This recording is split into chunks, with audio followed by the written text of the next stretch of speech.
Hi guys, this week I would like to talk about trauma bond a little bit more, but predominantly focus on 10 ways in which you can help yourself every single day to see the light at the end of the tunnel when you are experiencing trauma bond right now or you're coming out of it, etc. What are some remedies? What are some ways that you can implement every day so things can get better day by day? I know how bad it is. I know how difficult it is. I know how painful it is because I've been there myself. I've experienced it myself firsthand, and it was the worst pain of my life. I was terrified, I was confused, I was split in between the two sides of me, the one side that wanted to stay and help this person, but also the other side of me, the more logical one, which knew that this is not right, and that side of me wanted to protect me. But I didn't quite believe that side of me too much because obviously the pain of potentially losing this greatest love of my life was so huge that I didn't know where to go. In many instances, people have such a difficulty to get out of it because the pull is so strong. On one hand, you've got person giving you love and affection. Obviously, they are breadcrumbs and they are just enough to keep you there stuck. But then on the other hand, they've given you the greatest pain of your life, the greatest fear of your life. They have found weak points in your protection mechanisms, in your boundaries, and now they're using them, playing you like an instrument. It's like they knew exactly how to get you and pull you back in, to get you to explain yourself, to get you to be fearful. And what it is really is that confusion, that split between the two, is called cognitive dissonance, because you don't know which one is true, the love or the pain. I know how difficult it is also to explain this whole situation, this whole state to people that never experienced it. But let me first tell you, the people who are listening who never experienced trauma bond, is that it's not as simple as why don't you leave? Why didn't you leave? Why is it like it seems so clear to you, right, that this person is not good for your friend, for your family member, whatever. Like you see it in someone in your life and you're like, why didn't you leave? Like it's so obvious, right? For me, it's so obvious. And of course, it is obvious from the outside. It's obvious when you're not in the middle of the chaos. But let me tell you, that can actually happen even to you. Because how trauma bond starts is through a beautiful, smooth introduction. There is a toxic person giving compliments, being there for you, being kind to you, listening to you, making you feel the most understood that you've ever felt in your life. Every circumstance that is surrounding this union, let's call it, seems to be absolutely perfect. And I personally, for example, I was a believer of the fairy tale love, that that the destiny, and then you meet someone and you're like, oh wow, me and you, we're just meant for each other because of this and that and that.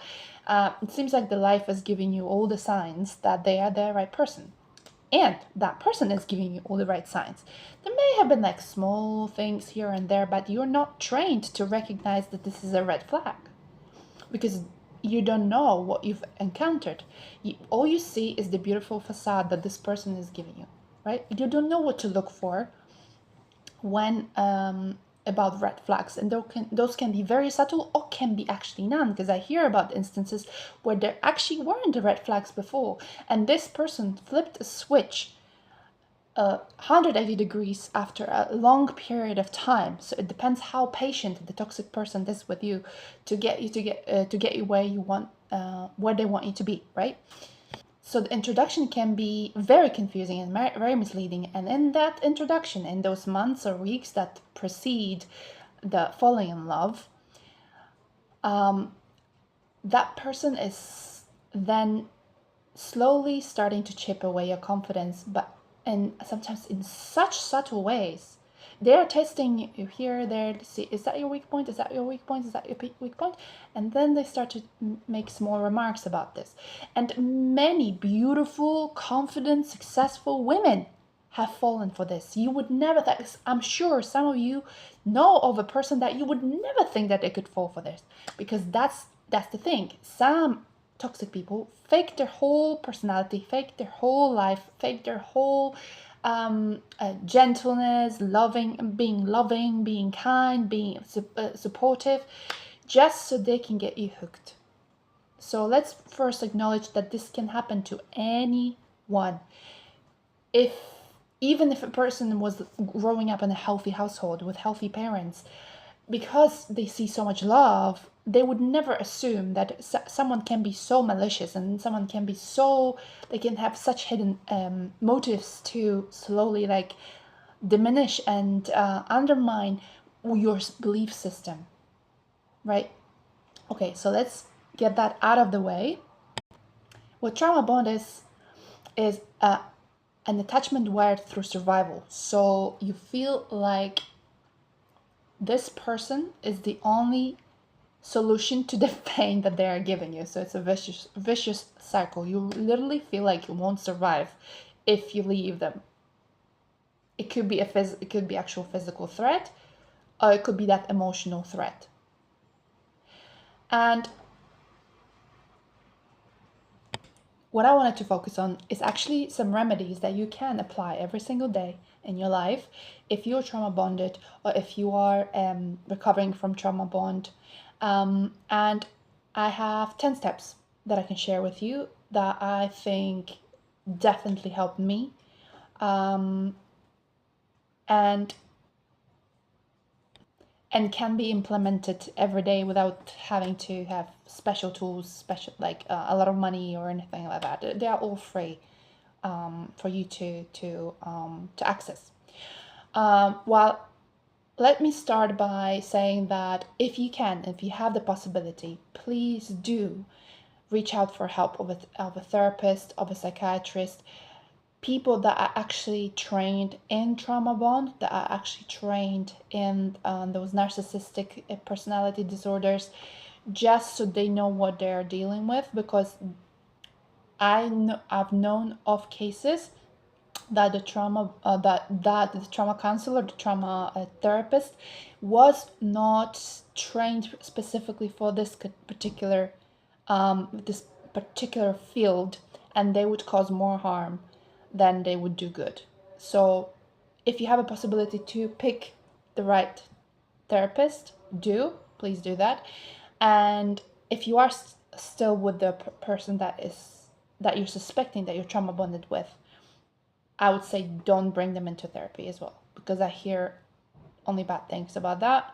Because if they are so toxic, if they are leaning towards some sort of narcissistic personality disorders, not saying that they are, but they might be leaning towards this, they might be leaning towards no self-accountability, manipulation, very, very clever with how they do things, they can fool even a therapist that is not experienced in those things. Right, let's move on to 10 ways that you can help yourself in trauma bond.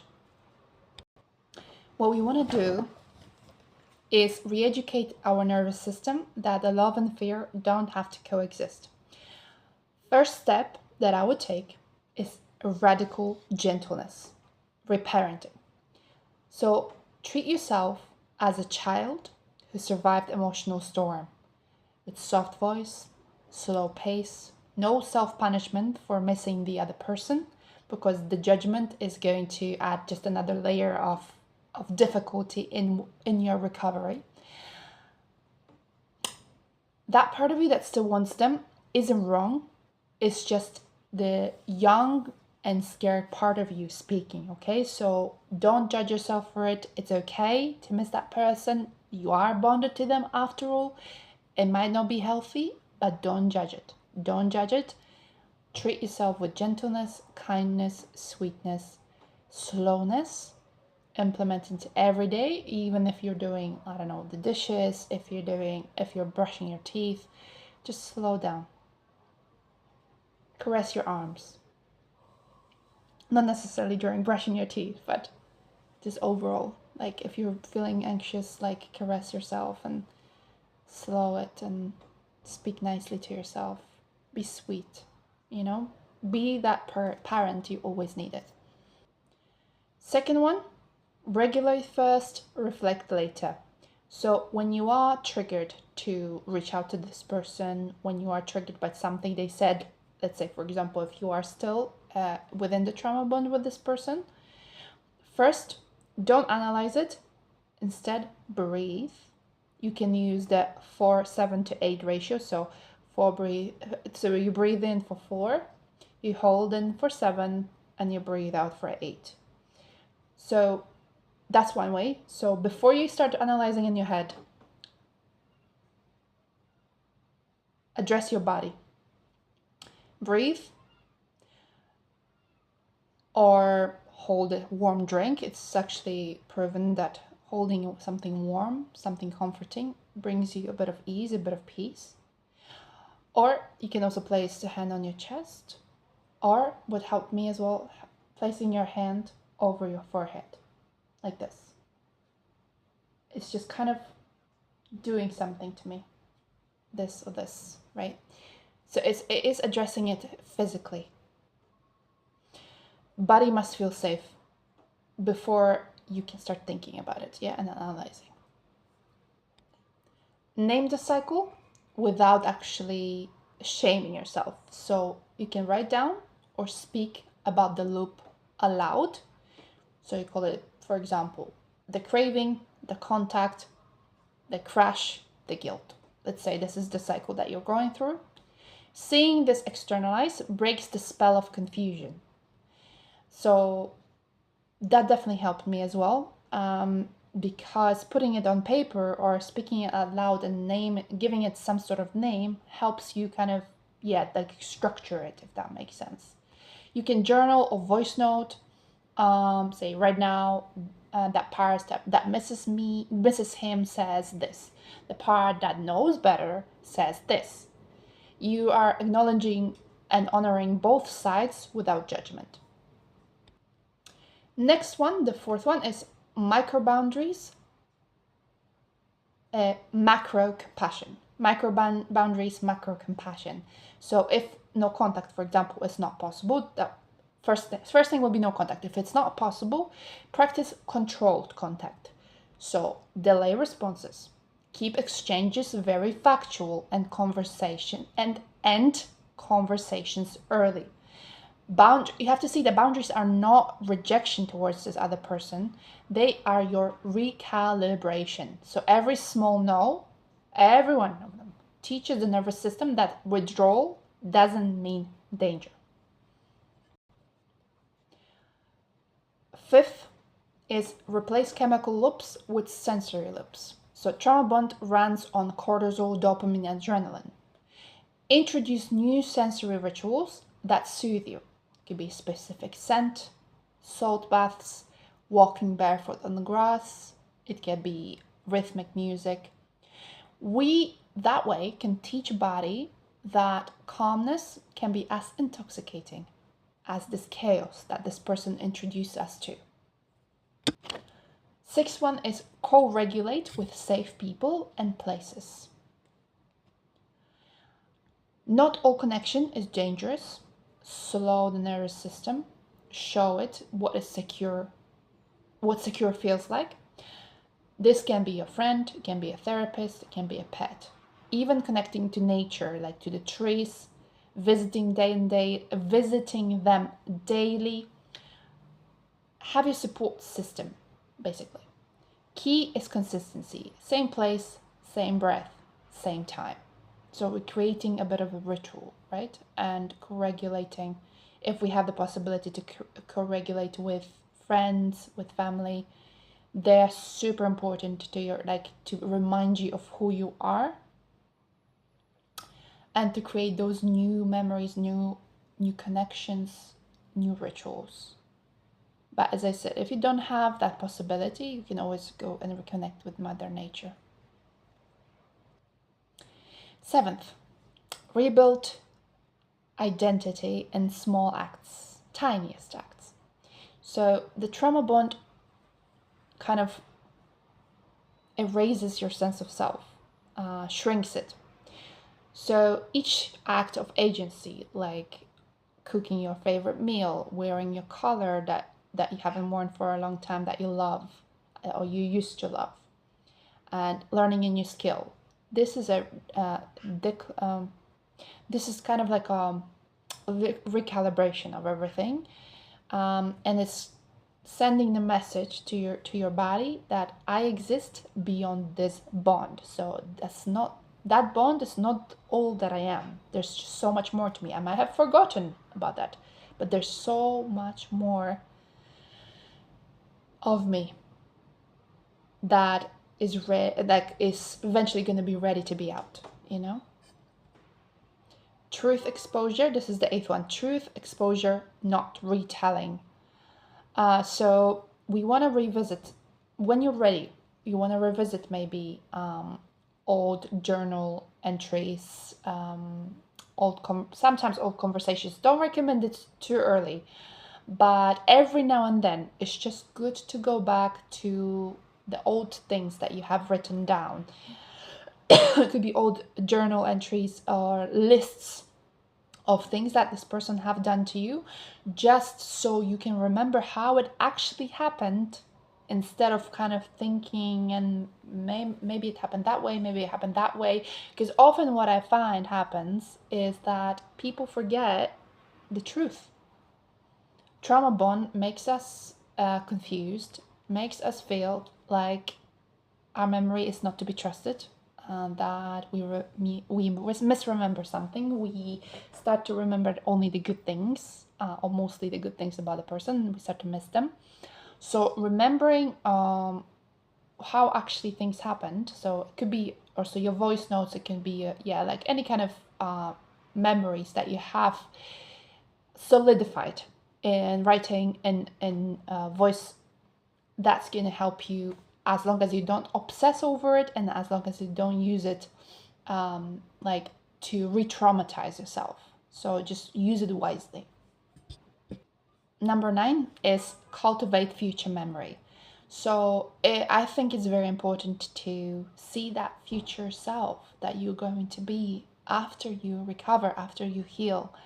And that can help significantly, because so often when we are trauma bonded, we don't see the light at the end of the tunnel. We think that because it hurts so much now, it's going to hurt so much down the line, that tomorrow is always going to be dark, it's always going to be difficult, it's always going to be us missing them, and it's simply not the truth.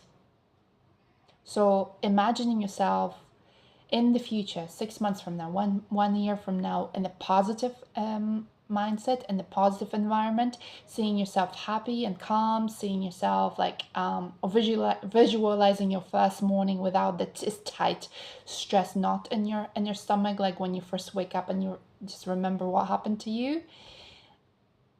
Yeah, seeing the happy version of you, even if it's difficult to imagine right now, I think it's super important to have that in your head, that it is going to get better. And I promise you that it will. Just don't give up. See that the future can be bright. 10th is a spiritual or meaning practice. So give space. Give the space for the pain to transport. Give Give space for the pain to transform, to alchemize into your future strength. Prayer, meditation, silent walk, finding new meaning to your pain does not excuse the harm, but it just shows you that you are so much more than what happened to you. And keep on reminding yourself that you deserve peace and happiness, and that person doesn't get to take it away from you unless you allow them to take it away from you. So take charge. Take charge of your life. Take charge of yourself again, or maybe for the first time in your life, take charge. And also remember that you already are strong. Just because you're sometimes curling up in pain and tears and not seeing a brighter tomorrow, that doesn't mean that you're weak. And who says that you cannot be weak for a while? It's okay. It's just okay to be weak. sometimes. You don't always have to hold it all together. You don't always have to pretend that you're okay.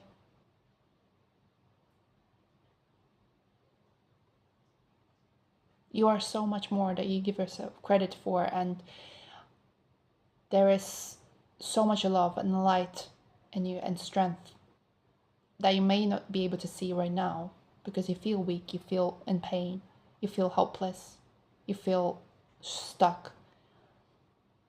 But there's so much more to you. And the fact that you're not feeling that right now doesn't change that. You have the power, you have the strength to thrive again, to be happy again. Bonus point 11. Bonus, I don't know where I stopped actually, because I started talking, and I realized I wasn't recording. But bonus, find things that make you laugh.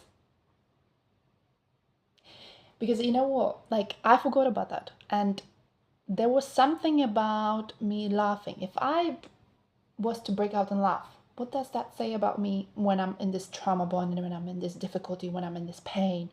If I now start laughing, maybe this person was right, that I never loved them, because often abusers would use this. You never loved me, you never cared about me, and you're just desperately trying to prove to them that you love them and you care about them, which of course you did. But then sometimes I found that I prevent myself from feeling happy, or like prevent myself from laughing even for a moment, breaking out of that pattern even for a moment, because that means that the bond wasn't as strong and I was kind of faking something, And it's not the truth. It's just the memory of the old you. You're still you. You're not just the bond. You're not just the bond. This is not defining you. And this is what we need to also break out of, empaths, that romantic relationship is the most important part of us, that we are defined by it. No, we are defined by ourselves. Yeah. And finding things that make you laugh will make you feel lighter, will break that pattern of sadness and pain, even for a moment. And don't assume automatically that if you watch something that it won't make you laugh, because you're like, no, I'm too depressed, it's not going to make me laugh. Sometimes you'll be surprised that you will laugh. And that doesn't say anything bad about you. That doesn't say anything that you didn't love that person, or you didn't, do everything that you could for that relationship. So yeah. I would say also avoid mindless scrolling. So don't let it to chance what you see online. Consume content consciously. Choose happy, choose light, choose hopeful, something that will be shifting your chemical state, the state of your brain, the state of your entire body. Like, it's also like a physical thing, isn't it? To bring it more towards happiness. Consciously bring it towards happiness. Consuming happy things, consuming cute videos of dogs, of cats, of humans helping other humans, and there's hope, there's dreams, there's joy. Consume that consciously. Don't just consume the videos on narcissism and trauma bonds, right? Take a break from analyzing. Take a break from obsessing over what happened to you. And instead, like, just choose something light and happy. Yeah, and that is it from me today. I hope you guys got something out of this video. If you've watched it until this very end, I very much appreciate it. And yes, there is light at the end of the tunnel. Like, look at me. I've never been happier, and I'm so proud of myself, and I'm so proud of you.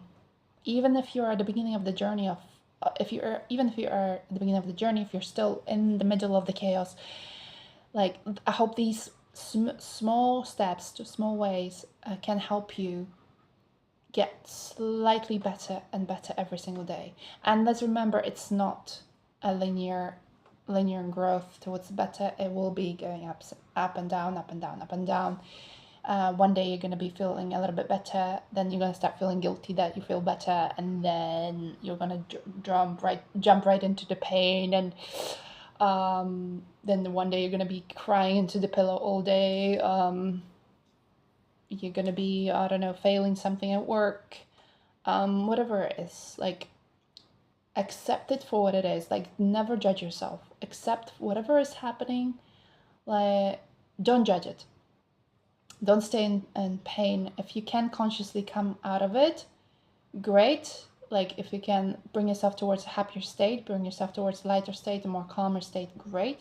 But if that happens, if you miss that person, if you're feeling feeling sad, if you're feeling depressed, if you're feeling like so strongly addicted, and feeling the strong need to reach out to this person, it's okay. That's also okay. Like, give yourself time, because I know how it is also, like, when you actually do reach out after no contact, and the guilt and shame that hits you when they treat you exactly the same or even worse. I've been there. So yeah, be kind to yourself, use those practices, and if you can, get a therapist as well, a good one, someone trained in trauma bond. Lots of love. Have a great week.